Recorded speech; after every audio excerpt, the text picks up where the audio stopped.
창세기 1장을 보고 있는 중에 1장 9절부터 23절까지 같이 읽겠습니다. 창세기 1장입니다. 1페이지 창세기 1장 9절부터 23절까지 같이 읽겠습니다. 하나님이 가라사대 천하의 물이 한 곳으로 모이고 묻이 드러나라 하심에 그대로 되니라. 하나님이 묻을 땅이라 칭하시고 모인 물을 바다라 칭하시니라. 하나님의 보시기에 좋았더라. 하나님이 가라사대 땅은 풀과 씨 맺는 채소와 각기 종류대로 씨 가진 열매 맺는 과목을 내라 하심에 그대로 되어 땅이 풀과 각기 종류대로 씨 맺는 채소와 각기 종류대로 씨 가진 열매 맺는 나무를 내니 하나님의 보시기에 좋았더라. 저녁이 되며 아침이 되니 이는 셋째 날입니다. 하나님이 가라사대 하늘의 궁창에 광명이 있어 주야를 나뉘게 하라.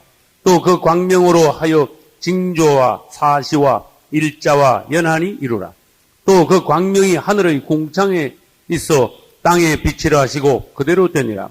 하나님이 두 큰 광명을 만드사 큰 광명으로 낮을 주관하게 하시고 작은 광명으로 밤을 주관하게 하시며 또 별을 만드시고 하나님이 그것들을 하늘의 궁창에 두어 땅에 비치게 하시며 주야를 주관하게 하시며 빛과 어둠을 나뉘게 하시니라. 하나님의 보시기에 좋았더라. 저녁이 되며 아침이 되니 이는 넷째 날이니라. 하나님이 가라사대 물들은 생물로 번성케 하라.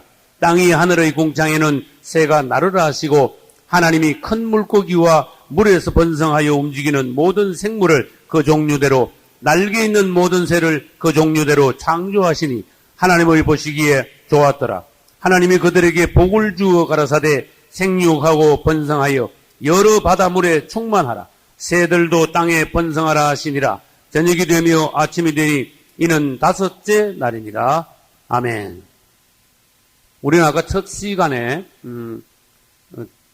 오심과 나누임 그것을 보는 중에 성령이 먼저 오셨고 두 번째 말씀이 오셨고 세 번째 빛이 오셨습니다. 그 다음에 나누임에 관하여 봤었습니다. 뭐가 나누었죠? 빛과 어둠이 나누어졌고 궁창 위에 있는 물과 궁창 아래에 있는 물이 나누어졌고 그럼으로써 마지막으로 땅과 바다가 나누어졌습니다. 분리가 되었습니다. 그래서 처음에 나누어진 빛과 어둠이 나눈 건 첫째 날이고 그 다음에 물과 물이 나누어진 것은 둘째 날이고 마지막으로 땅과 바다가 나누어진 것은 셋째 날이었습니다.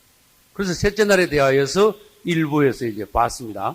그래서 셋째 날에 땅이 올라온 것은 그리스도께서 부활하신 것의 예표라고 했습니다. 그래서 그분께서 죽으심으로 우리는 죄를 사함받았고 그분께서 부활하심으로 우리는 거듭나게 되었고 그분께서 성천하심으로 성령을 받게 되었고 그분께서 앞으로 다시 오심으로써 우리의 구원은 완성됩니다. 할렐루야. 땅이 물에 잠겨 있다가 사망의 물에 잠겨 있다가 물 위로 올라옴으로써 이제 거기서부터 이제 생명체가 막 있기 시작했어요. 이때 땅이 이제 축복의 땅이에요. 생명의 땅이에요. 그분이 부활하시고 난 뒤부터 사실은 이 땅에 하나님의 생명이 하나님의 왕국이 있기 시작한 거예요. 그분이 오셔서 죽으시고 그분이 3일 만에 부활하시고 난 뒤에 이 땅의 생명, 하나님의 왕국, 하나님의 교회가 일어나기 시작한 거예요. 할렐루야. 그분이 죽기 전에는 사실상 하나님의 왕국의 역사, 생명의 역사가 사실상 없었다. 그래서 그분이 이제 올라오심으로써 땅이 올라온 겁니다. 그래서 성경에서 땅이 중요한 거예요. 땅. 따라서 땅. 땅을 한번 묵상을 한번 해보시라. 성경에 땅이 있으니까. 우리 하나님은 그분의 왕국을 세우기 위해서 첫째 땅이 필요하고 둘째 사람이 필요해요. 근데 이 마귀가 말이야. 땅을 지가 다 차지했어. 사람을 지가 다 장악해버렸어. 그래서 우리는 마귀의 손아귀에 있다가 하나님께로 나온 사람들이 되어야 돼요. 그분의 왕국을 위해서. 그 다음에 우리 자신이 이제는 사단이 지배하는 땅이 아니라 하나님의 영역이 되어줘야 돼요. 할렐루야. 우리 자신은 하나님의 영역이 되어줘야 돼요. 그럼으로써 이제 구원받은 사람들이 많을수록 이 땅에 하나님의 영역이 넓어지는 거예요. 땅이 넓어지는 거예요. 원래 이 땅 전체는 하나님의 땅으로 창조되었습니다. 근데 마귀가 이 땅을 지배하고 있다가 이 땅도 지배하는 중에 사탄이 하나님을 반역함으로 땅까지도 저주를 받아 심판을 받아서 엎어졌어요. 그래서 땅이 혼돈하고 공허하게 됐어요. 흑암이 깊음 위에 있게 됐어요. 그러다가 하나님께서 오셔가지고 셋째 날 어떻게 됐어요? 땅이 다시 올라오게 됐어요. 땅이 다시 올라오게 됐는데 이때부터 이제 땅에 생명체가 있기 시작해서 하나님이 땅을 축복하시기 시작했습니다. 그래서 이제 이 땅은요, 아름다운 땅이야. 생명이 넘치는 땅이 됐어요. 거기 창세기 1장이에요. 근데 이 땅을 한번 봐요. 땅이 쭉 나가다가 창세기 6장에 가면은 땅에 문제가 생겼어. 심각한 문제가 생겼어. 보통 문제가 아니에요. 이 땅하고 아주 깊은 연관이 있는 심각한 문제가 생겼는데, 땅은 있는데 땅 위에 있는 사람들이 전부 다 하나님 앞에 부패했다고 했어. 그래서 죄가 너무 넘쳐가지고 하나님이요, 이 땅에 있는 사람들을 도저히 우리말로 하면 눈 뜨고 못 보게 됐어. 사람 지었음을 한탄하게 됐어. 그래서 땅에서 사람을 썰어버리기로 주님 작정하셨어. 그래서 썰어버리기로 작정하면서 땅을 홍수로 덮었는데 궁창 위에 올렸던 물을 어떻게 했겠어요? 다시 전부 다 원위치 시켜버린 거야. 지금 땅을 보고 있습니다. 성경에서 3일째 땅이 나오니까 우리가 땅에 대해서 보자 그 말이에요. 이게 무슨 역사냐 이게. 다시 말해서 우리가 구원을 받았는데 이 땅이 생명이 우리 안에 올라오고 난 뒤에 빛이 있고 난 뒤에 하나님의 말씀이 있고 난 뒤에 우리가 만약에 심각하게 범죄하면 이 사망이 다시 우리를 덮는 걸 말해. 나갔던 귀신이 7마리 데리고 다시 들어오는 역사가 있긴 해. 땅이 회복이 됐다가 다시 사망의 땅으로 완전히 덮이게 됐어요. 땅의 역사를 한번 보자 그런 뜻이에요 지금. 그래서 창세기 6, 7, 8장에서 홍수가 일어났습니다. 그래서 땅이 완전히 다시 처음 창세기 1장 2절로 다시 돌아간 거예요. 창세기 6, 7, 8장에서 창세기 1장 2절로 다시 돌아왔어요. 그리고 난 뒤에 어떻게 했죠? 창세기 11장에 가니까 땅이 회복이 되긴 됐지만 창세기 11장에서 이 땅에 있는 사람들이 바벨탑을 쌓으면서 하나님을 막 대대적으로 공개적으로 겁없이 막 대적을 했어. 그럼 하나님이 절로 가시고 우리 이름을 한번 내보자. 말하자면 바벨탑을 막 쫙 높이 쌓은 걸 하나님하고 우리하고 한번 견뎌보자 이런 식이야. 완전히 마귀 속성하고 완전 똑같은 거야. 그 하나님이 도저히 또 못 보셔서 내려오셔가지고 사람들을요 전부 다 흩어버렸어. 그런데 이번에는 땅을 물로 사람들이 전부 다 반역했다고 해서 물로 다시 덮는 것이 아니라 물로 다시 덮지 않는다고 약속을 하셨기 때문에 이번에는요 온 땅이 전부 다 오염이 됐지만은 여기서 한 사람을 뽑아내가지고 한 땅을 지정해가지고 요 땅만 하나님이 하나님의 땅으로 정하신다고 그랬어.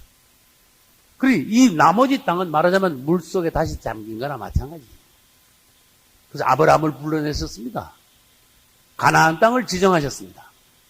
그래서 이 땅에 하나님께서 뭔가 계획하시는 하나님의 축복의 땅은, 약속의 땅, 좋은 땅은 가나안 땅뿐이야. 나머지는 전부 다 마귀가 장악하고 있는 땅이야.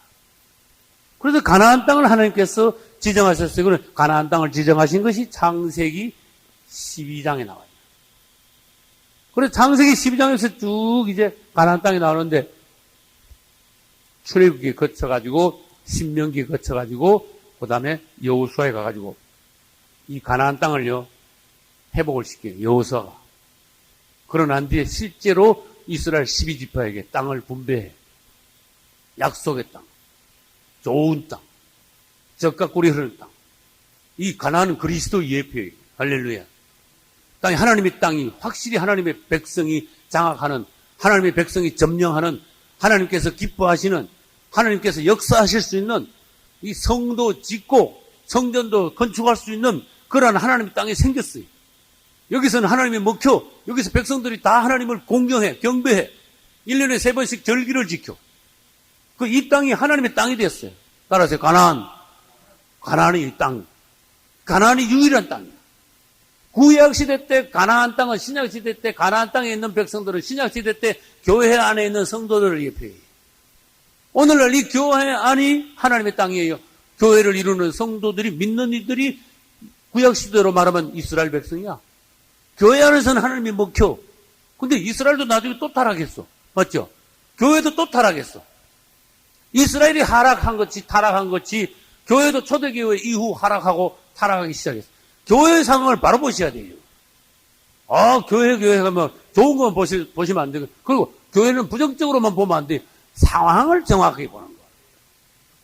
하나님이 어떤 계획을 가지고 계시는데 교회의 상황은 어떻게 되었으며 앞으로 이 교회가 어떻게 될 건가? 상황을 정확하게 보는 거예요. 그래서 상황을 잘못 보면은 교회가 좋다만 자꾸 얘기해. 예전에 구약시대 때 시원찮은 선지자들은 평하다 계속 평하다 그랬대. 야, 하나님, 야, 무슨 평하냐? 내가 지금 심판하려고 손 던지가 언젠데 지금 내리치고 있는 중인데 거짓 선지자들은 평하다 계속 그러고 있대. 평하다 그러난 뒤에 얼마 내가 내쳐버린 거야, 하나님. 그 상황을 옳게 보지 못한 거야. 하나님의 말씀이 거짓 선지자들이 많은 시대는 하나님의 말씀이 희귀해. 정확한 하나님의 어떤 뜻이 전달되지 못하는 거예요. 오늘날 그래 되면 안 됩니다. 그리고 땅이 어떻게 됐습니까? 가나안 땅 밖에 하나님 땅이 없었는데 그것도 타락했네. 이야, 이건 하나님이 참, 하나님도 참, 내 표현대로 하면 하나님도 고생 많이 하셨어. 속 많이 썩이셨어. 아직 이거 물로 썰을 수는 없고 고중에 온 세계 중에 가나안 땅이요. 내가 보기에 몇십만 분의 1도 안 될 것 같아. 온 땅 전체에서. 여러분 한번 생각해보면 몇십만 분의 1도 안 돼. 점 하나 똑 찍은 거. 이것까지 타락했네. 그래서 하나님이요. 이것도 또 썰어버렸어. 이 땅에 하나님 땅이 없어져 버렸어. 썰어버리고 원수들이 와서 이 땅을 짓밟아버렸어. 성도 무너뜨리고 성전도 파괴시키고 보물 다 가져가고, 맞죠?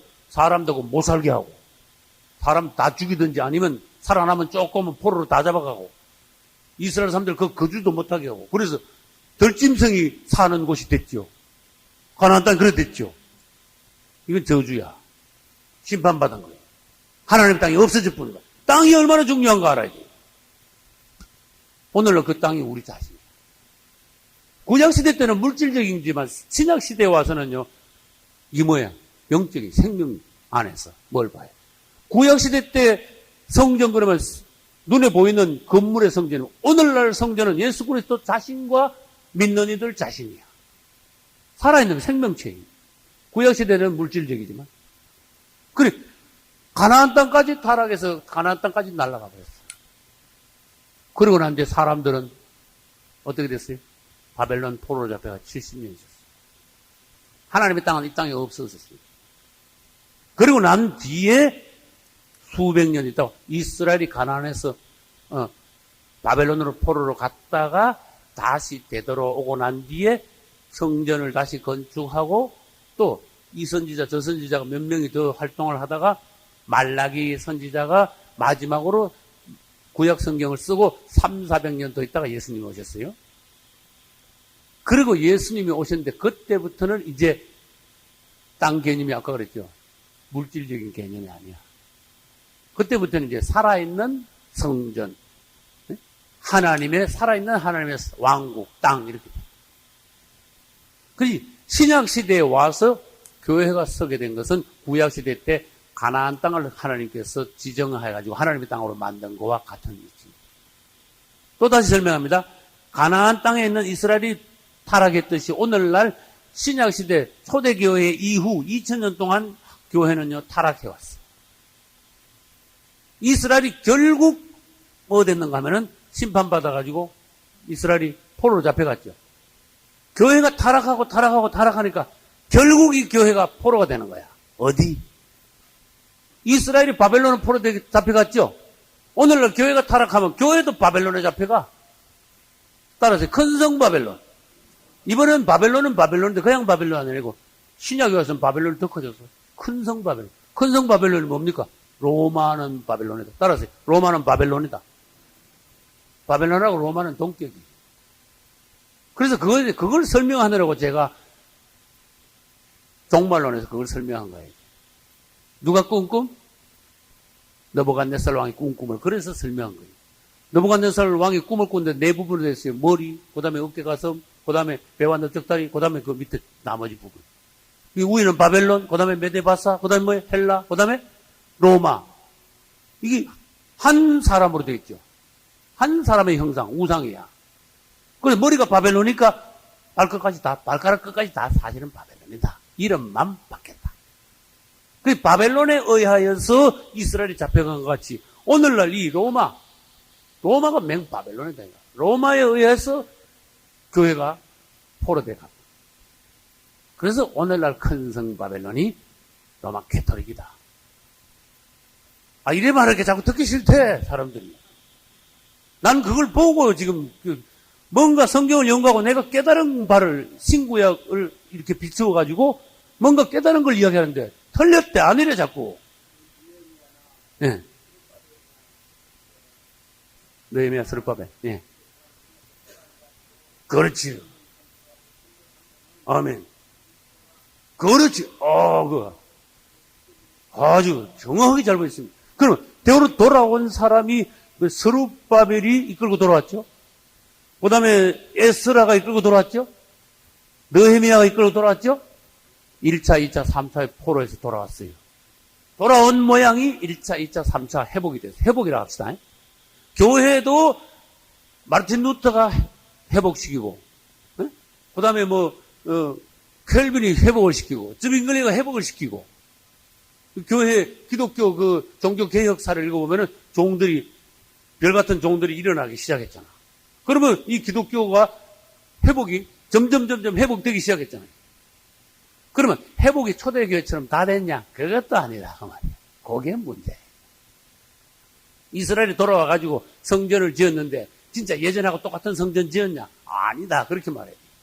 옛날 원래 솔로몬 성전대만 두 번째 성전 소로바벨 성전은 형편없는 성전이라는 거 그 자체를 아셔야 돼요. 그러면 이걸 왜 성경에서 이런 걸 성전을 짓는 거 보고 나이가 8, 90 되는 사람들은 통곡을 했어요.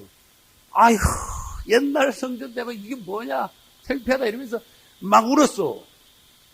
그러면 우리는 오늘날 초대교회 때면 이거 뭐냐 오늘날 교회가 우는 종이 있어줘야 돼. 근데 무조건 교회가 괜찮대 좋대 막 세계 역사상 없는 한국에 부흥을 일으키고 굉장하대. 이게 하나님께서 보시기에 지금 상황이 어떤 나는 부정적으로 봐. 이 시대 교회. 나는 심각하다고 봐요. 왜? 예. 왜? 나는 심각해 본 게 뭔가 하면 이스라엘이 내리막 만난 같이 교회가 내리막 만났나 안 만났나. 지금 오늘날 교회는요. 나는 아무리 성경을 봐도 오늘날 교회는 라오디게아 교회더라고. 이거 하나만 보면 정신 번쩍 차려야 돼. 라오디게아 교회가 아시아 7교회 중 최하입니다. 최하. 보다 더 나쁜 교회는 없습니다. 나쁜 건 전부 다 그거 다 들어있습니다. 오늘날 이 시대 교회는 라오디게아 교회니까 정신을 차려야 돼요. 그래도 그 중에 주님의 숨은 종들이 있을 줄로 믿습니다. 여러분들이 이 시대에 이 라오디게아 교회를 뭔가 이렇게 개혁시켜서 초대교회의 어떤 역사의 빛을 나타낼 수 있는, 보여줄 수 있는, 또 하나님이 이 시대에 종들을 통해서 뭔가 역사하고 싶어 하시는 어떤 하나님의 열망이 있어요. 계획이 있어요. 그걸 이룰 수 있는 종들이 돼요. 할렐루야. 땅 이야기가 다 그려졌어요. 그럼 이스라엘은 어떻게 됐어요? 땅을 다시 회복을 하긴 했는데 예수님이 다시 오셨습니다. 예수님이 다시 오셨어요. 그러면 마태복음은 이제 신약이야.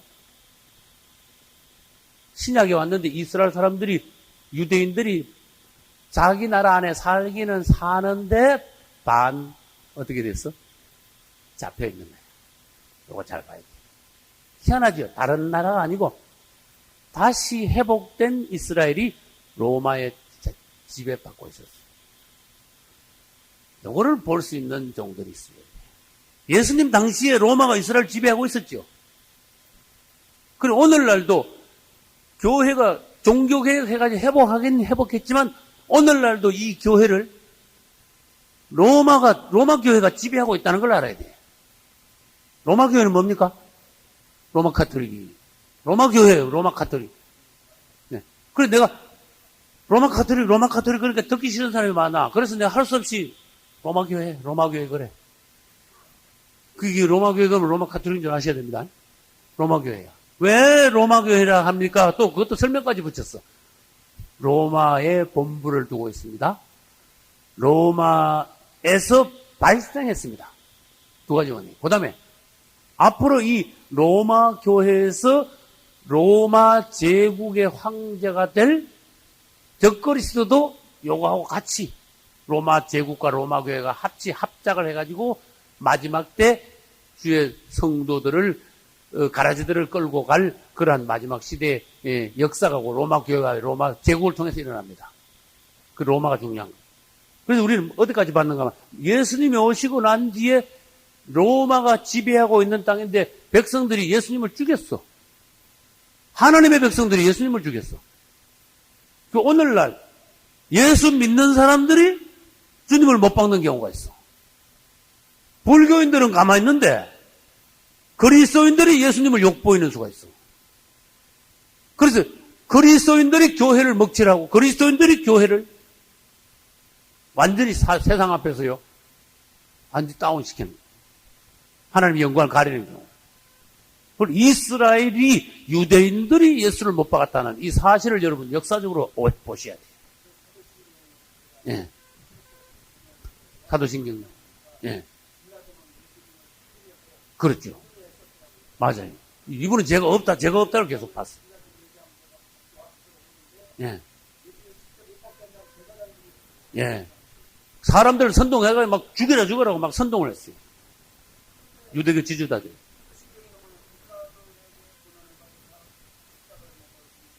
예. 사실은 그렇죠. 예. 잘 보셨습니다. 예. 그 당시에 유대교의 지도자들은 사실 부끄러운 말입니다만 오늘날 기독교 지도자들하고 뭔가 상통하는 데가 있어요. 그 유대교 지도자들이 유대교인들을 막 선동을 시켰어. 그래서 예수님을 못 받게 막 데모를 막 일으키는 식으로 막 소리를 지르게 해가지고 강제로 빌라도에게 어거지로 사형 판결을 내리게 했어. 빌라도 속에는 예수님을 사형 판결 내릴 마음이 1%도 없었어요. 어거지로 사형 판결 내리게 했어. 그럼 오늘날도 잘못하면은 기독교 지도자들이 이 성도들을 막 선동하는데 어디로 선동하느냐? 예수 못 박는 방향으로 선동할 수가 있다. 그런 뜻이에요. 결국은 예수님은 유대교인들에 의해서 하나님의 백성들에 의해서 모시받겠습니다.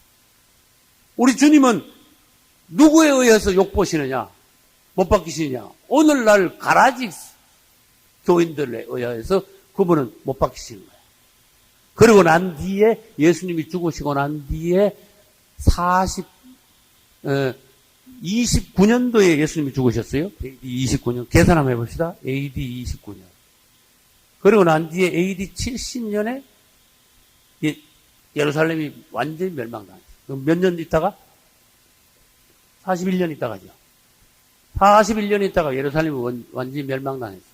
그럼 이건 난 뭐를 말하려고 하는가 하면 땅이 다시 하나님의 땅이 이 땅에 없었다는 거예요. 그래서 누가 와가지고 멸망시켰습니까? 이것도 또 중요한 일이야. 완전히 로마 군대가 와가지고 이스라엘을 썰어버렸어. 로마 장군 이름까지 있어. 티투스야. 이자는 로마 군대를 몰고 10만 군대를 몰고 와서 예루살렘을 완전히 멸망시키고 사람들 다 죽이고 이스라엘을 완전히 파괴시키고 난 뒤에 로마의 황제가 된 사람이야. 멸망시킬 당시에는 장군이었는데 그 뒤에 황제가 됐어. 그리고 그 당시에 멸망시킬 당시에 자기 아버지가 황제였다는 거야. 이건 지금 로마에 의해서 이스라엘이 망하게 됐다는 것은 오늘날 이 기독교가 로마 교회를 굉장히 주의해야 된다. 로마에 의해서 멸망당했다. 땅을 다시 잃어버렸어요. 그럼 이스라엘이 땅을 잃어버렸어요. 이 땅에 하나님의 땅이 없어져 버렸어요. 그리고 이스라엘은 떠돌아다니는 사람들이에요. 그러나 1948년 5월 5일 날 이스라엘이 하나님 역사로 다시 회복이 됐어요. 할렐루야. 회복이 돼가지고 이제 이스라엘 사람들을 하나님께서요 조금 모으셔가지고 마지막 때 가면 한 명도 없이 다 모으시는 하나님의 땅이 회복이 되는 거예요. 그래서 그때 우리 예수님이 오심으로써 이스라엘 땅을 회복하시고 예루살렘을 중심으로 하여 천년왕국을 세우실 때 이제는 예루살렘, 이스라엘뿐만 아니라 온 땅 전체가 주님의 땅이 된다. 할렐루야. 온 땅 전체가 하나님의 땅이 된다. 마귀의 땅은 1%도 없게 된다. 그래서 이 땅에 대한 문제가 우리는 성경에서 땅에 대한 어떤 중요성, 또 하나님의 땅에 대한 역사적인 어떤 상황, 오늘 현재 하나님의 땅, 오늘 현재 하나님의 교회는 어떠한 상태에 있는가, 이런 것들을 보는 것이 땅에 대한 문제를 보는 거예요. 할렐루야. 네.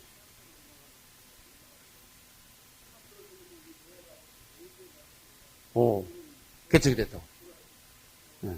하나님 땅이 넓어진 겁니다. 네. 근데 자꾸 흔들어.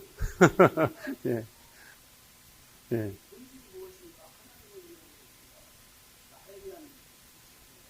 근데 역사적으로 보면요, 꼭 보면 하나님이 이래는 방해 세력이, 네.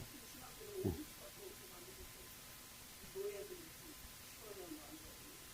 꼭 보면 하나님의 역사에는 마귀의 역사가 꼭 있게 마련해요. 그러니까 우리는 주님의 말씀을 믿어야 됩니다. 다 결국은 합력하여 선을 이루신다.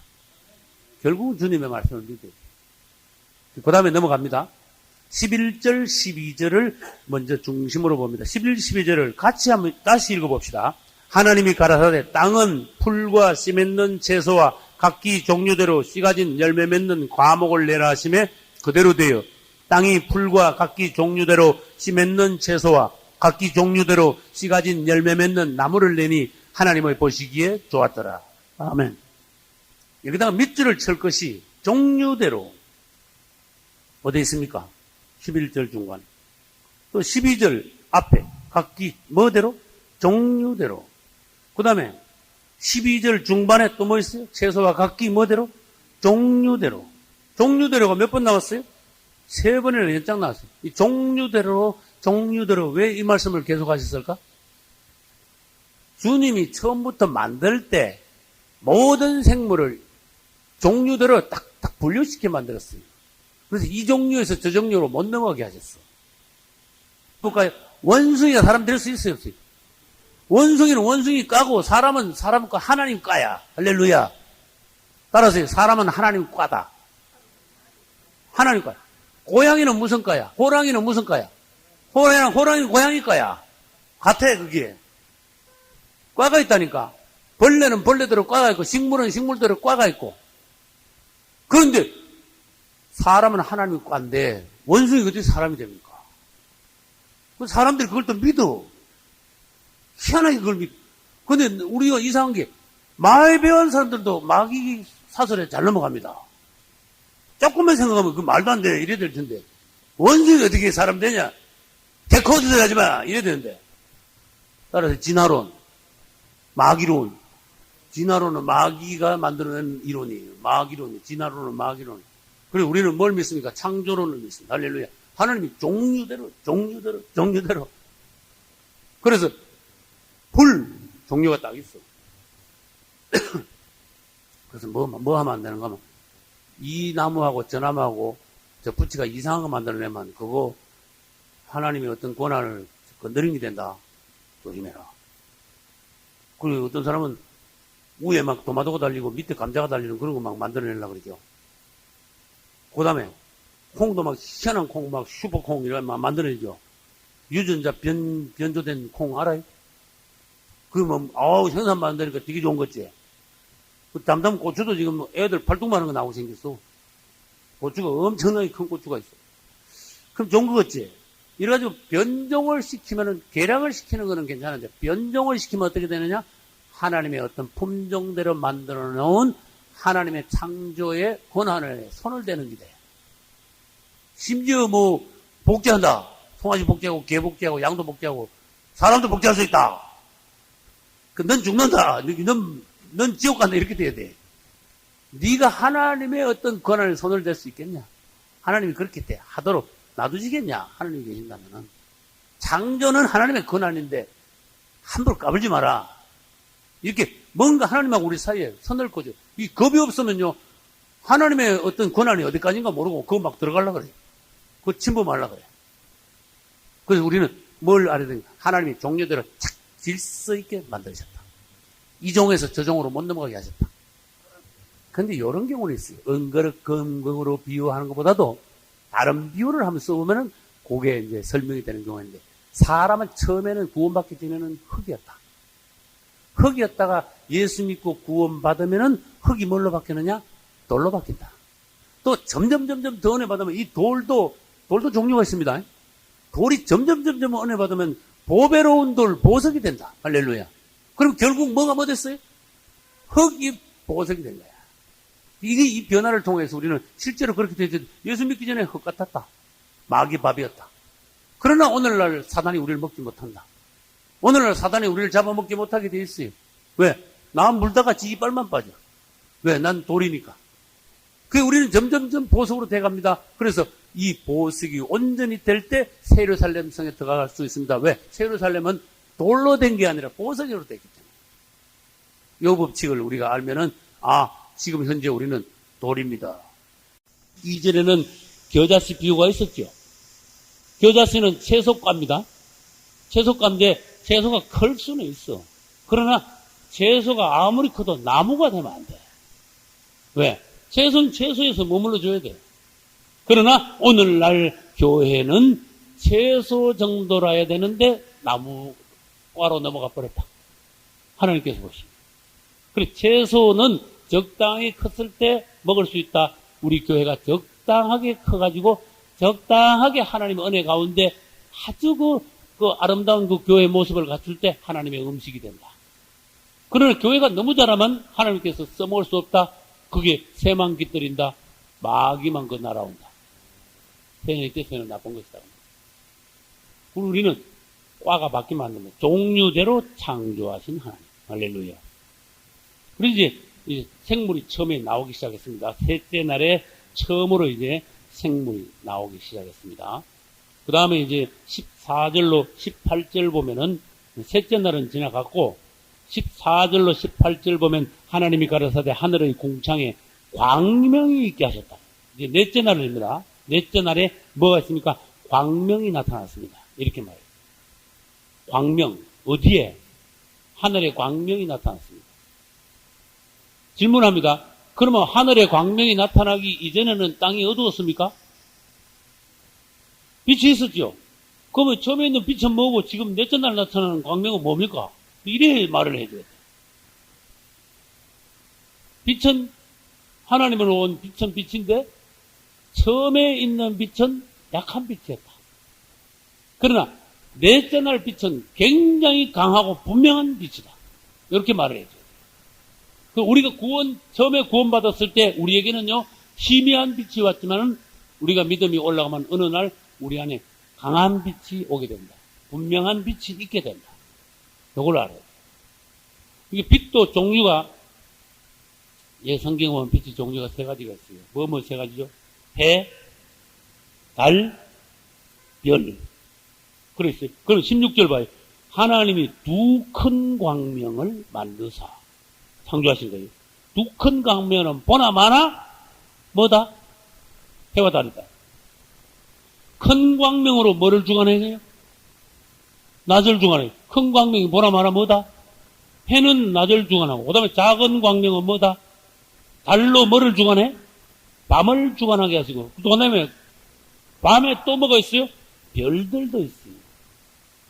그래서 17절 하나님이 그것들을 하늘의 공창에 두어 땅에 비치게 하시며 주야를 주관하게 하시며 빛과 어둠을 나누게 하시니라. 하나님을 보시기에 좋았다. 결국은 가만히 생각하니까 낮에도 빛이 있고 밤에도 빛이 있고 훨씬 좋아졌어. 그리고 첫째 날에는 50% 반반이었단 말이에요. 그런데 이제는 넷째 날에 와서는 밤에도 빛나는 게 있게 생겼어. 그렇게 봐요. 결국은 밤에도 빛이 약하긴 약하지만 달빛, 별빛이 있다는 것은 밤에도 빛은 있긴 있다. 이런 뜻이야, 지금. 약해서 그렇지. 낮에는 분명한 빛이지만 밤에도 빛은 있긴 있다. 그래서 서서히 지금 100% 빛으로 이제 막 전환되어 나가는 그런 과정으로서 우리 안에 처음에는 100% 흑암이었다가 구원받고 나면 예를 들어서 20, 30% 빛이 있다가 나중에 점점 은혜 받으면 50%, 60%, 70% 그러다가 우리 안에 더욱 분명한 빛이 어느 날 은혜 받고 더욱 분명한 밝은 빛이 우리 안에 올 때는 우리 속이 70%, 80%, 90% 이제는 막 밤도 거의 없을 정도로 밤에도 막 계속 보름달이 비치면 보름달도 제법 밝습니다. 여러분. 굉장히 밝을 때가 있어요. 보름달이요. 전혀 산길을 가도 손색 없을 정도로 보름달이 굉장히 밝은 경우가 있어요. 그러면 밤낮이 그냥 전부 다 빛이 있게 돼요. 그러면 해는 그리스도를 상징합니다. 달은 교회를 예표합니다. 별은 이기는 성도들. 하나님이 이기는 자들이 있습니다. 그 별같이 빛나는 자들이야. 별은 이기는 자들인데 이기는 자들이 있습니다. 해는 낮에만 비칩니다. 달과 별은 밤에 비칩니다. 요거를 이제 해석을 해내야 돼요. 우리 주님은 큰 빛이며 낮을 주관하시는 그분이시지만은 만약에 주님이 이제 가셨어. 해가 이제 지는 거는 주님이 가신 걸 말해. 그러면 주님이 이렇게 가시면은 어두워지 세상이. 세상이 어두울 때는 달이 빛을 내줘야 돼요. 낮에 태양이 있을 때는 달빛이요 무색합니다. 그러나 해가 지고 나서 밤이 됐을 때는 보름달은 굉장합니다. 주님이 가시고 난 뒤에 이 세상이 어두울 때 우리 교회가 우리 그리스도인들이 빛을 내는 건 그 빛이 대단한 겁니다. 예, 주님의 빛이 아닌 건 아닙니다. 달빛은 햇빛을 반사합니다. 달빛을 여러분들이 보고 저거 달빛이라고 하지만 사실은 저건 햇빛이다 그렇게 말을 해도 괜찮습니다. 맞죠? 달이 비친 거지만 달에서 빛이 발사된 건 아니고 해의 빛을 거울로 반사하듯이 반사시킨 거란 말이에요. 그래서 태양이 지고 어두운 밤에는 달이 빛을 내듯이 그리스도께서 가시고 다시 오시기 전에 다시 오시는 다음날 해가 다시 뜨는 거야. 그래서 어두운 밤의 시대, 오늘날 교회의 시대에서는 이 우리 교회가 빛을 사실 많이 발해줘야 됩니다. 너희는 세상의 뭐다? 너희는 세상의 빛이다. 너희는 세상의 빛은 빛인데 그리스도를 반사하는 빛이다. 이렇게 주면 더 정확한 거예요. 다른 해를 반사하는 발광체다. 밤을 주관한 거다. 다른 밤을 주관하라고. 어두운 세대에, 어두운 시대에 너희들은 이 세상을 주관해 줘야 된다. 그리고 예수 믿는 사람은 예수 믿는 사람인데 그 사람에게서 빛이 안 나오면 그 엉터리다. 이게 돼요. 네 안에 깜깜하면 네가 어떻게 비추겠냐? 맞죠? 자기 속도 안 그래도 깜깜해. 자기도 지금 엉금엉금 기다가 자기도 걸려 넘어지는데 누가 남을 비추겠냐? 이제 별도 이런 경우가 있어요. 달이 안 나오는 밤이 있어. 사실은 그렇거든. 그리고 자연을 보고 이거 뭘 의미합니까? 이런 것도 깨달아야 돼. 달이 1년 내 밤만 되면 보름달은 아니더라 이거야.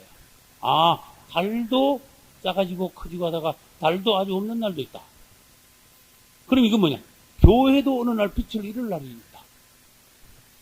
이스라엘도 하나님의 빛이 못된 날이 있습니다. 이 교회도 어느 날 컸다가 작았다가 흥망성쇠를 계속하는 중에 어느 날인가 교회가 전혀 빛을 못 내는 어두운 시대가 있을 수가 있습니다. 중세 천년 동안은 사실 역사학자들은 중세 천년을 무슨 시대라 그랬다? 따라서 암흑시대. 암흑시대. 그건 맞는 말이야. 완전히 로마 카톨릭교 이 교회를 완전히 말살시켜버린 거야. 잡아먹어버린 거야.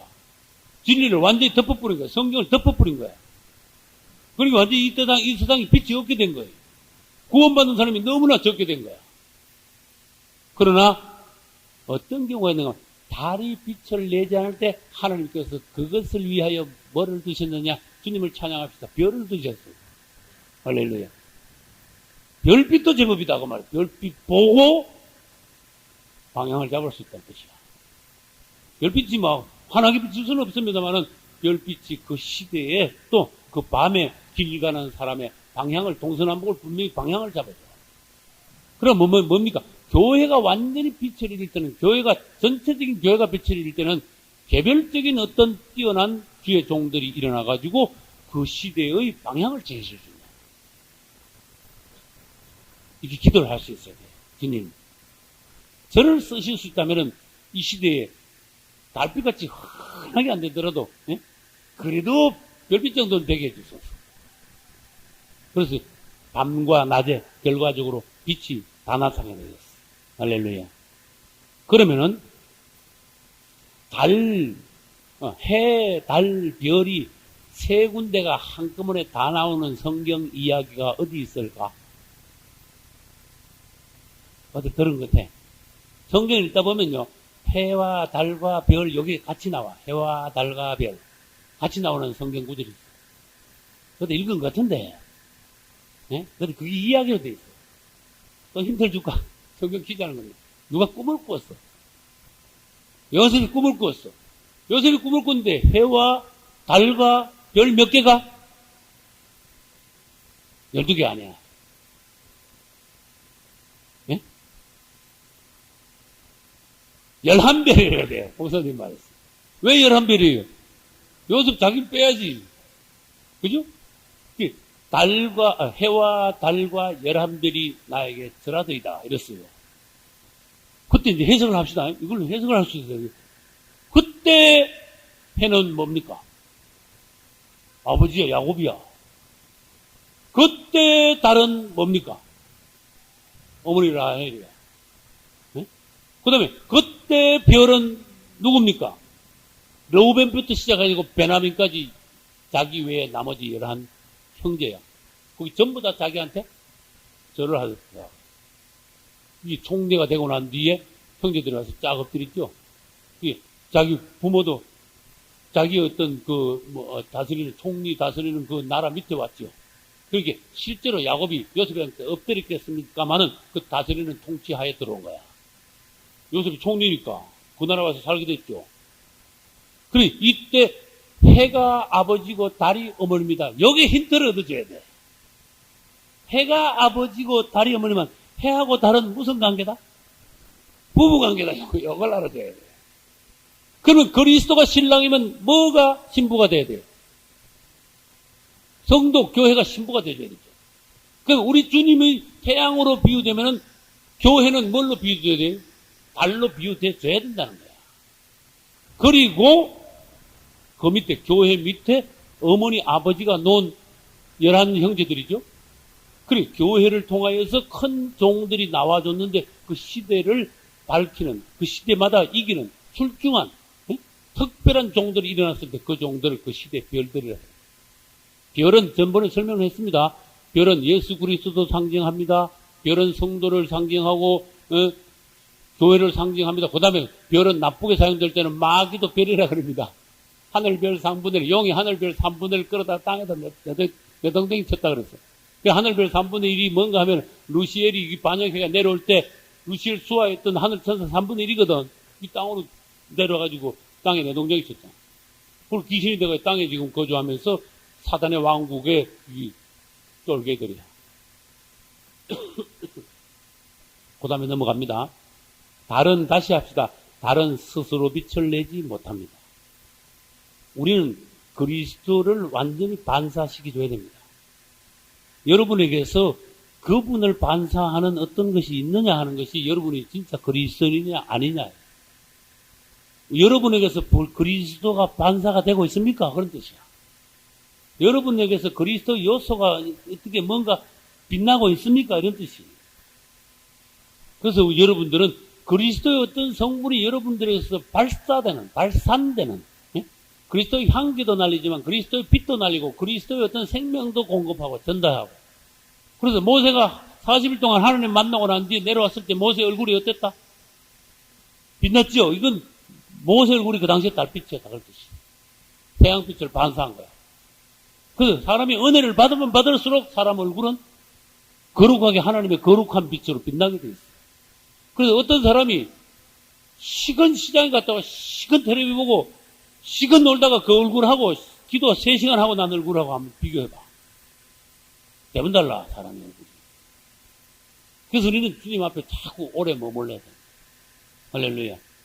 주님 앞에 누가 오래 머물렀냐? 그것은 누가 주님의 그 신성한 빛을 누가 더 많이 반사할 수 있느냐? 이게 다. 그리고 실제로 모세는 얼굴이 하도 거룩하게 돼가지고 하나님의 빛이 하도 나가요. 사람들이 모세 얼굴 보니까 두려움이 생겨요. 모세에게서 하나님에 속한 어떤 것이 나가니까 어두움에 있는 사람들은 두려워해야 하는 거예요. 빛이 오면 어둠이 물러나야 되죠. 하나님의 성분이 어떤 게 빛나니까 하나님의 성분에 가깝지 않은 사람들 있죠. 육성이 강한 사람들은 그 빛을 보고 두려워할 수밖에 없다는 거예요. 그 다음에 넘어갑니다. 20절로 22절. 이제 몇 절까지 했는가 하면은 넷째 날까지 했어요. 넷째 날은 뭐가 있었다? 넷째 날은 하늘에 광명을 주님께서 창조하셨다. 밤낮을 뚜렷하게, 더 뚜렷하게 구분시켰어요. 더 뚜렷하게 했어요. 그 다음에 별도 했습니다. 20절에서 22절까지 같이 했습니다. 하나님이 가라사대 물들은 생물로 번성케 하라. 땅 위 하늘의 궁창에는 새가 나르라 하시고 하나님이 큰 물고기와 물에서 번성하여 움직이는 모든 생물을 그 종류대로 날개 있는 모든 새를 그 종류대로 창조하시니 하나님의 보시기에 좋았더라. 하나님이 그들에게 복을 주어 가라사대 생육하고 번성하여 여러 바다물에 충만하라. 새들도 땅에 번성하라 하시니라. 저녁이 되며 아침이 되니 이는 다섯째 날입니다. 아멘. 23절까지 읽었습니다. 그러면 요것은 몇째 날? 다섯째 날. 다섯째 날은 무슨 일을 하시게? 물 속에 있는 생물체와 하늘에 나는 새를 창조하신 날. 그러면 이것은 이제 뭘 말하는가 하면 물은 여기서 물은 이제 그림을 그려놓고 이제 보셔야 돼. 전 작년 8월 달에 영광교회 기도원에서 성경의 핵심이라는 제목으로 부흥회를 하면서 그때 테이프가 그때 부흥회 테이프가 5개, 성경의 핵심이라는 제목으로 테이프가 그때 5개 나왔는데 그때 저는 이걸 설명했어요. 바다가 여기 있습니다. 이건 바다입니다. 근데 그림을 이렇게 봐야 돼요. 이건 다섯째 날입니다. 바다 속에는 뭐가 있어요? 물고기가 있습니다. 하늘을 나르는 뭐가 있어요? 새가 있습니다. 이걸 여러분들이 그림으로 보실 수 있어야 돼요. 다섯째 날. 바다는 사망입니다. 바다는 세상입니다. 이 예표론에서 이런 걸 먼저 보고 시작해야 돼요. 이 바다가 하도 땅에 넘쳐가지고 바다 세력을 하나님이 나눴죠. 바다 물을 갈라놨었죠. 이 바다가 그때 사망의 바다예요. 이 땅이 이렇게 있는데 바다가 다 잠겼으면은 이건 곤란하거든.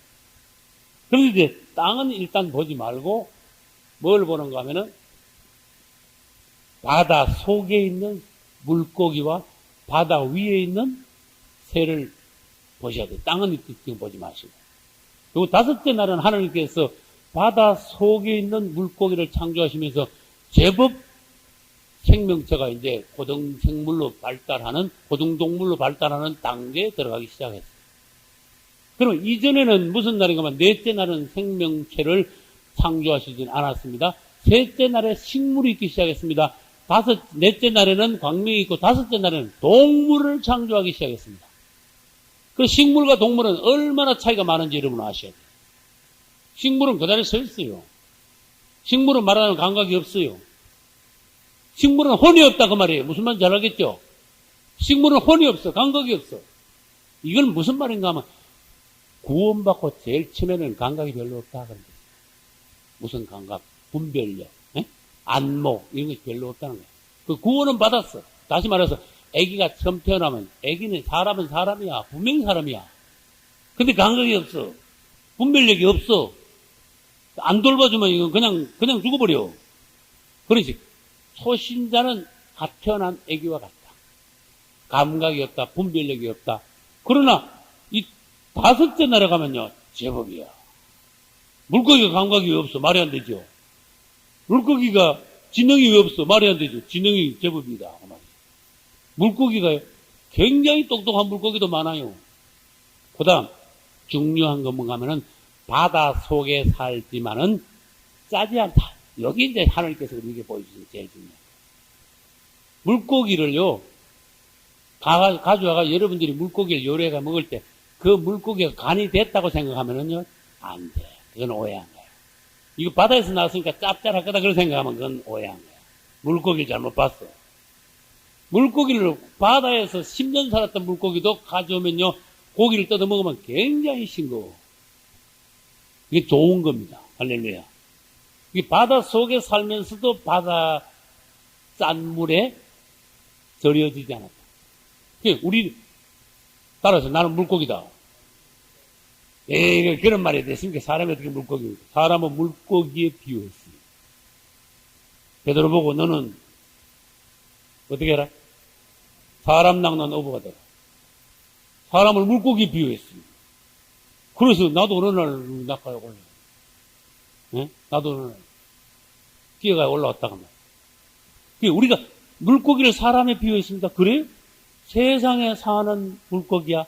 세상에 속에서 살지만은 세상 물이 안 되는 사람이 그게 진짜 하나님의 사람이다. 그리스도인이다. 그 세상 물이 들어있는 사람이 예수 믿으면서 세상 물 들은 사람이 진짜 많다는 걸 알아야 돼요. 여러분들은요, 내 사고방식이나 이 땅에 있는 사람들의 어떤 두뇌 속에 있는 어떤 사고방식, 이런 걸 중심, 이런 걸 볼 줄 알아야 돼요. 하나님은 우리 중심을 보기 위해서 세상에 얼마나 물들었는지, 세상을 얼마나 좋아하는지, 언젠가는 네가 나버리고 세상에 돌아갈 확률이 얼마나 있는지. 세상에 돌아간다는 말은 말하자면 적그리 속에 넘어가는 거거든. 그게 배도거든, 배도. 그 세상물이 전혀 안 들어있는 사람이라면은 적그리스도 와도 안 넘어가는 거야. 전혀 물들이지 않는 거야.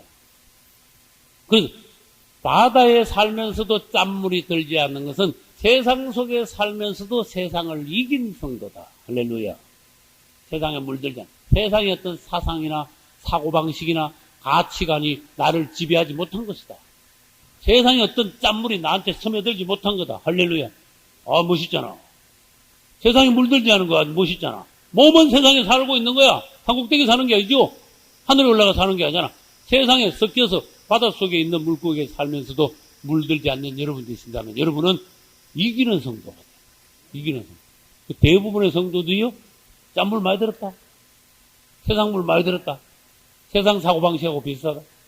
말하는 거 보면요, 아이고, 안 믿는 사람이 똑같네. 그런 경우 많다. 그리스도인들이. 그 다음에, 물고기보다도 더 높은 것은요, 새예요.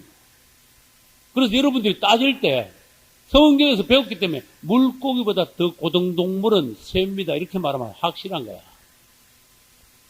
물고기를 먼저 창조했습니까? 새를 먼저 창조했습니까? 물으면, 물고기를 먼저 창조했습니다. 이렇게 말해야 돼요. 식물을 먼저 창조했으니까 동물을 먼저 창조했으면 그러면은 식물을 먼저 창조했으면 이렇게 돼야 돼요. 식물이 낮은 거야. 구원받으면 제일 처음에는 식물의 생명 같아. 우리 생명이 마치. 점점 자라다가 물고기 생명같이 되면요. 이기는 성도가 돼. 그럼 물고기 생명이 다냐? 세상에 살면서도 물들지 않는다고 하나님이 거기 다라 그러냐? 아니야. 따라서 높은 것 위에 더 높은 거 있다. 이걸 여러분들이 명심해야 돼요. 아무리 성경을 깊이 봤다 그래도, 아무리 성경을 꿰뚫어 봤다 그래도 그보다 더 높은 게 있다는 걸 알았죠. 그래서 이 땅에는요, 제일 높은 게 없어요. 높은 게 그거보다 더 높은 게 또 있어. 그래서 내가 높이 올라왔다고 생각하면 그 사람은 교만 들어간 거야. 그 사람은 그날부터 더 이상 안 올라가. 그게 하나님의 법칙이. 난 아무것도 모릅니다. 실제로 내 안에 겸손이 있으면 그 사람은 뭔가 더 올라갈 확률이 있는 사람이야. 내가 뭐 성경을 좀 봤다, 뭐 좀 한다, 뭐 했다, 이러면 끝이야, 거기서. 그 사람은 그릇의 한계야. 근데, 물고기는 물 속에 있으면서 짠물이 안 들어가지고 굉장히 승리한, 이긴 성도를 옆에 하면, 이 새는요, 그걸 능가해버렸어. 바다를 능가한 거야, 말하자면. 그 속에 있으면서도 물이 안 드는 게 아니라, 세상에 있으면서 물이 안 드는 게 아니라 세상을 능가해버렸어. 능가했다면 다른 말로 해볼까요? 초월해버렸어. 할렐루야. 그래, 열차도 여러분, 떠가지고 가는 열차 알아요? 네? KTX는요, 뜨지는 않습니다. 빨리 달리긴 빨리 달리는데, 뜨지는 않는데, 자기 부상은요, 뜹니다. 네? 요만큼 뜹니다. 떠가지고 가는데, 말하자면은 자기 부상이 세다가 될 것이야. 이 세상에 살면 자기 부상 열차가 떴다고 해가지고 세상을 벗어난 건 아니에요. 대기권 바깥으로 나간 건 아니야, 지가. 그 대기권 안에 있으면서 떠서 달리는 거야. 우리가 물고기 같이 되는 거는 뭔가 하면은 땅에다가 완전히 붙어가지고 그 대신에 빨리 달리면서 땅을 이기는 거지만은 새같이 되는 거는 뭔가 하면 자기 부상열치 같이 되는 거야. 완전히 땅을 떠버리는 거야. 땅에 있으면서도 땅을 떠버리는 거야. 땅을 능가하는 거야. 초월하는 거야. 그래서 누가 세상을 초월할 수 있냐? 새같이 되라. 주님. 새를 봐라. 새가 이 바다를 초월하지 않냐? 그래서 우리는 그걸 봐야 돼. 주님, 세상을 초월하는 게 뭡니까? 이게 지구에는 뭐가 있는가 하면요. 만유인력의 법칙이 있어. 그래, 지구, 땅으로 사람을 막 쫙 당겨. 근데 새는요, 만유인력을 능가하는 거야. 꼬꾸라져야 되는데, 땅으로. 안 꼬꾸라지고요, 계속 날라버려. 그게 만유인력 잡아 당기는 게 뭔가 하면 이게 마귀 역사로 봐야 돼. 마귀는 사람을요, 땅에 기게 만들어. 땅에 붙어요. 땅에 기게 만들어. 그래서 땅에 붙어 있으면 붙어 있을수록 하등동물이야. 동물 중에. 그리고 뱀이 제일 하등입니다. 이건 완전히 땅을 깁니다. 예? 배로 막 기뿌립니다. 그럼 완전히 사람이요, 하등동물 되면, 동물같이 되면 세상을 완전히 기면 사람이 돼요. 그러나 점점 올라가면요, 세상을 나르는 사람이에요. 초월하는 사람. 여러분들이 뭔가 세상적인 게 뭐냐? 그걸 보고 그걸 초월할 수 있냐, 없냐? 초월할 수 있어요. 세상의 어떤 유행, 세상의 어떤 향락, 물질의 어떤 유혹, 육적인 어떤 본성, 이런 걸 어떻게 하면 초월하냐고요. 예수님을 보세요. 그분에게 세상적인 요소가, 세포가 수십억 개 되지만, 그 세포 한 개라도 그분이 세상적인 물든 세포가 있었습니까? 없었다. 그분은 세상을 초월하신 분이다. 그분이 우리의 모델인 거야.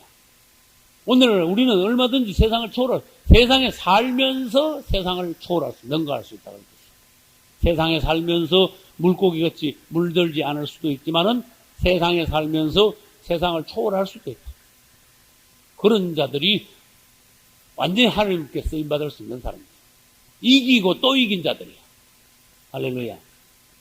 근데 우리는 어디를 하고 있는가 하면 지금 하늘의 생명이 나타난 거 몇 전날? 5째 날에. 그리고 오직 여호와를 앙망하는 자는 셈을 얻으리. 뭐 날개치며? 독수리 날개치며 올라간 것 같으라 그랬죠. 그러기 이때의 독수리가 5째 날을 생각해야 돼. 연관시켜줘야 돼. 네. 그래서 완전히 능가하고 나니까 그때 참자여가 오더라. 그럴 때. 네, 참자여. 그 진리를 알지, 진리가 너희를 자유케하리라. 우리가 세상을 완전히 능가하면요, 우리에게 참자유가 그때 온다는 그런 암시를 주님께서 주시는 거예요. 사실 새는 굉장히 자유롭잖아요. 그죠? 공중이 얼마나 넓습니까? 자유롭죠. 능가하죠. 그래서 새들도 가끔은 땅에 내려앉는다. 이 말은 새가 나쁜 짓 하려고 땅에 내려앉는 거 아니에요. 무슨 목적을 위해서 땅에 내려. 우리가 가끔 땅에 내려앉을 때 하나님 앞에서 분명히 목적이 있게 땅에 내려앉아야 된다. 다시 말합시다. 우리가 세상에 나갑니다. 땅에 내려앉습니다. 그러나 세상에 나가는 목적이 있어야 됩니다. 주님의 복음을 위하여, 그 다음에 세상에 나가는데 세상 것을 뭔가 탈취해오기 위해서 세상으로 나가요. 다윗은 역사상 하나님 성전 건축을 위해서 제일 많이 들인 사람이 다윗입니다. 나는 다윗이 한 1,000억 원 들이지 않을까? 난 그렇게 생각해요. 예? 건축 헌금을. 다윗은 평생 싸워가지고 이긴 거 전리품을 전부 다 하나님께 다 드렸어. 그렇게 안만한데 1,000억 안 되겠냐? 거기다가 통도 크고 죽으면서 솔로몬아, 내 아들 이리 와. 내가 평생 모았다. 그러나 여기 있으면 더 보태라. 할렐루야. 다윗이 봐요. 그 주위에 있는 원수들을 막 가는 데마다 막 박살내버렸어. 여호와께서 싸울 때마다 다윗을 이기게 하셨다. 할렐루야. 우리 나가서 마귀를 막 박살내야 돼. 그래서 전쟁에서 이기면은 사람만 죽이는 게 아니고 전리품을 빼앗아오고 땅도 차지하지. 맞죠? 영적 법칙을 그래서 알아야 돼. 다윗은 그 마귀의 세력, 하나님의 적대 세력을요, 사람을 죽였습니다. 그것을 전리품을 빼앗았습니다. 땅도 이스라엘 땅으로 만들었습니다. 교회의 확장을 말합니다. 그런데 물건을 빼앗아 온 거를 하나님 건축을 해서 다 드렸거든. 그래서 우리가 세상에 나갈 때는요, 사탄의 왕국에 가가지고 뭔가 빼앗아 올 목적으로 나가줘야 돼. 그래서 빼앗아가요. 다윗이 왜 안 먹고 살았어요? 다윗이 먹고 살았잖아. 그러나 너무 많이 빼앗아 왔기 때문에 이건 뭐 도저히 뭐 다 먹을 수가 없어. 그래서 나머지 수천억을 하나님께 드렸어. 우리도 사단의 나라에 가가지고 엄청나게 빼앗아가지고 나도 최소한 쓰지만은 하나님께 드릴 목적으로 하나님의 왕국의 건축을 위하여 드릴 목적으로 세상에 나가라. 그건 뭐냐? 새가 가끔은 땅에 내려앉는다는 거예요. 그래서 이스라엘이 애굽에서 나올 때 뭐 가지고 나왔어요? 큰 재물을 가지고 나왔어요.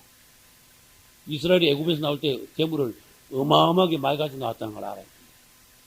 근데 그 사람들은요, 그거를 안 썼어. 주님을 위해서 드렸어요. 이건 은혜 같아요.